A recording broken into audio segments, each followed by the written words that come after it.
What's up, you guys, and welcome to my channel, Nursing with Key, where I make a whole bunch of mainly nursing videos, but just recently started incorporating beauty as well as hair. So if you are a new grad nurse or an aspiring nurse, or you're into beauty, makeup, or hair, make sure you hit that subscribe button and turn on your notification bell so you won't miss another video from me again.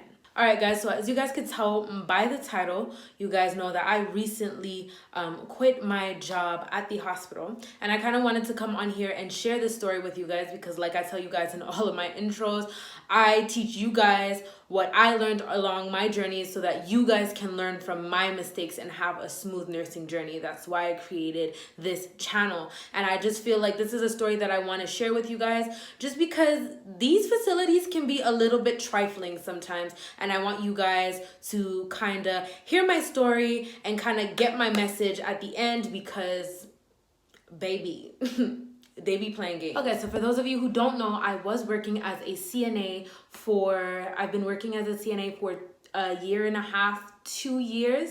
And I was working as a CNA in the hospital while I was in nursing school. And most people use this as a stepping stone, which is what I did and which is what I encourage, everybody to do. Use CNA as a way to kind of get your foot into the door so that once you do graduate from nursing school, it will be easier for you to switch up to a nursing position.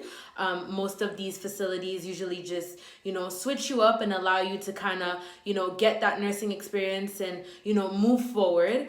And that's what I did. So a year ago, I got this job at this hospital, and it's, it's a huge company, second best university or medical university.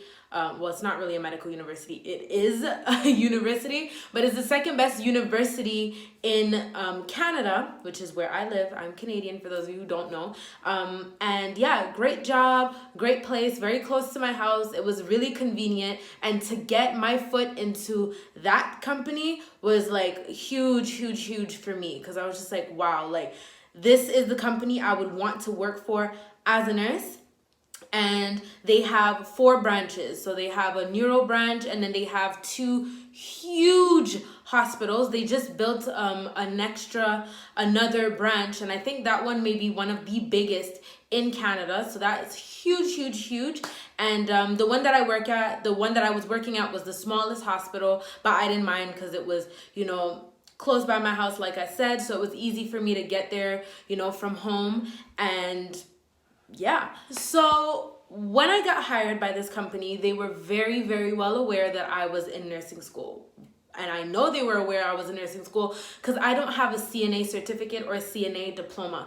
The only reason why I was able to work as a CNA is because I was in nursing school. And once you finish your first couple of classes in nursing school, it gives you the equivalence of a CNA certificate. So I think once you do your basic care, infection control, which is like, hand washing and learning about bacteria and how, nosocomial infections spread around the hospital, stuff like that. Basic care was learning how to use lifts, wheelchairs, do bed baths. So that was basic care. And first aid. So once we learned first aid and CPR. Those are the first things we were required to learn before we were able to work as a CNA. So I completed that. Look for jobs. I worked at a residence for 3 months, I believe, and then I got this job. So they were aware that, I was in nursing school, and I was super excited because the agreement was, well, not the agreement, but they gave me the impression that nurses are needed everywhere. So you're not going to have a problem, for the year that you have left in nursing school. It's going to allow you to build seniority, which will put you ahead of everybody else when the time comes. So I was just like, great, I get to get some nursing experience. I get to work around nurses, learn from them, which was great because a lot of these nurses knew I was in nursing school, and so they took me under their wing and really coached me and taught me. They didn't allow me to do any nursing stuff, but they would if I had any free time, they would let me come in the room with them and they would teach me their little tricks and stuff like that. So that was great. That was honestly great. So when you are applying for a nursing position, they always tell us to apply a couple months before we actually finish nursing school. So I applied 3 months before I finished nursing school. they knew, I called them and they were like, yeah, you're gonna get the job. Don't worry about it. We got you, this and that. So I finished nursing school. I, reapplied again, called and asked and called and asked over and over and over again. And then at one point they were like, oh no, we don't need nurses. And I was just like, what do you mean you don't need nurses? Like, who doesn't need nurses? Nurses are always needed. And you guys have 4 branches. 2 of these branches are like some of the biggest hospitals in Canada. You cannot tell me that no nurses are needed there. I'm not asking for, like a full-time position. Just give me, part-time hours and I'll be good with that to start. No, we don't need nurses. Not even on the recall list. Like, not even on the recall list. Look, I did not go to school and bust my behind, bust my brain for 2 years, because yes, the LPN program in Canada is 2 years, and I did not go to school for 2 years to bust my behind and not get the position that I want. So I stuck around for a little bit because I was like, okay, I guess they don't need nurses, and so I decided to stick around a little bit. But then I realized what they were actually doing, and this is what I want you guys to be careful of, okay? Our hospital is a very heavy hospital. Most of the population, most of the patients in the facility are elderly because it's in a very old town. Not a lot of young people live in that area. It's a very old town, and so those people are the people who go to that hospital. It's very rare that, people go there for a checkup. You might go there, go to the emergency there if you live around that area and it's nothing serious, but most time people go downtown to the other hospitals. So it's a very old hospital. And a lot of these people, I'm gonna tell you, in the entire hospital, I would say 85% of the patients are on lifts. So they are heavy patients, a lot of work, okay? And so they hired a bunch of new nurses and a bunch of new CNAs, and 80% of the CNAs quit before their orientation time was done because they realized the workload was way too heavy.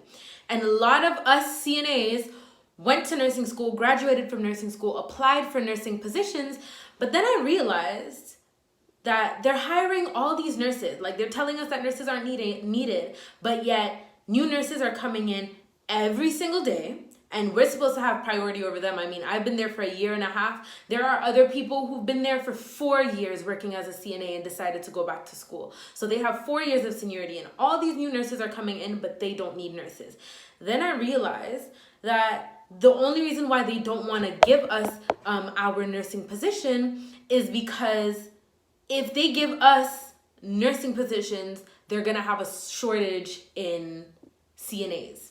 And CNAs, as much as people try to talk down on CNAs, CNAs are like extremely needed. Like, they are so needed. And they know that, okay, people aren't staying when we hire them because the workload is too heavy. These people have stayed. So let's keep them as CNAs and hire nurses from outside, because if we make these people nurses, we're going to have a shortage in our CNAs, and then we're going to be screwed. Once I realized what they were doing and I caught on to their game, I realized, okay, like, we're literally just a number to these people. Everybody is for themselves in this race of life. Everybody is working for their own convenience, their own self. And so I realized I have to be just as selfish as these people. Yes, this is the facility that I wanted to work at, and I could reapply later on and get hired. I didn't leave in a messed up way, and I didn't have a bad record with them. But you cannot be afraid to demand what you want. You cannot be afraid to go after what you actually want. I went to school. I became a nurse because I want to become a nurse, and I love helping people, and I had no problem with, being a CNA, but I'm not a CNA anymore. And so working as a CNA it was making me feel so depressed and so angry, because I want to work on my skills. I want to move forward in my career. I want to start practicing. I want to get in there. And working as a CNA wasn't allowing me to do that. And to become a qualified nurse, and then go to work and be bossed around by other nurses and, see an IV pump ringing and not even be able to stop it, even though you know how, or seeing them doing peg feedings, giving medications, starting IVs, taking blood, doing all these things. And I went to school for that because I love that and that's what I want to do. And not being able to do it, it just made me feel so limited, so angry, so down every single time. And I honestly started getting depressed working at that facility. And so I had to put my foot down. And I had to call the boss and I had to tell them, listen, I explained to him exactly what I'm telling you guys. And he was like, yeah, I understand. I'm going on vacation for a month, so call me in a month. And I realized these people really don't care. They don't care. And so I have no business caring either. Like I said, in this race of life, well, life is not really a race, but in life, people work for their own convenience. This is a very selfish world. It is very, very hard to find people who truly care about you, especially in these places. They don't want stress. Doing a whole transfer for me is just extra work that they don't want to do. And so I had to put my foot down and be like, all right, you don't want to give me what I want, then, you're going to get that same selfishness, the same carelessness that you're giving me is what I'm going to have to give you back. And I'm going to have to leave. And they completely ignored me. Nothing changed. Nobody ever got back to me. It's been 3 months now. And so I had to put my foot down. I started looking for jobs at other places. If you guys haven't watched my video, go check that video out. I got hired as a nurse literally 2 weeks after my graduation. Well, not after graduation because I didn't go to graduation, but after I graduated from nursing school, I got a pending license job literally 2.5 weeks after I graduated. And I had that job. I've been working there mainly, and I've been working at the hospital, here and there, on weekends or 1 weekend on 2. But I had to cut it. I had to tell them I'm out. I'm out. And I want you guys, like I said, work as a CNA. I'm not telling you guys not to work as a CNA while you're in nursing school. Work as a CNA, because even if you don't get a nursing job at the facility you're at, it's still good to have some type of working experience or nursing experience on your resume, so that you have something to offer, so you have something to kind of present if you go to an interview somewhere else. But if your facility is not giving you what you want, you have to see yourself as if you're up there. Well, you are up there. You have to see yourself highly. Look at yourself highly. You have to give yourself, you're worth a lot. I know I'm worth a lot. That's how I see myself. I see myself as though I'm worth a lot. I went to school, I did this, I worked to get here, and I deserve that. And if that's not what you're going to give me, well, then we're going to have to break it off, because that's just that. I'm not going to stay at a facility and make myself depressed and keep myself down and limit myself and not move forward in my career because of, whatever issues you have going on, or because you don't want to have a shortage in CNAs. And I feel I do understand, but at the same time, it's messed up because they're deliberately keeping us down. They're deliberately preventing us from moving forward for their own benefit. But at the same time, I get it. They don't want to have a shortage, but that is not your problem. Their problem is not your problem. Like I said, this is a selfish world. You do what you want. You demand what you want. You go after what you want. And if they don't want to give you that, you look for something else and you leave.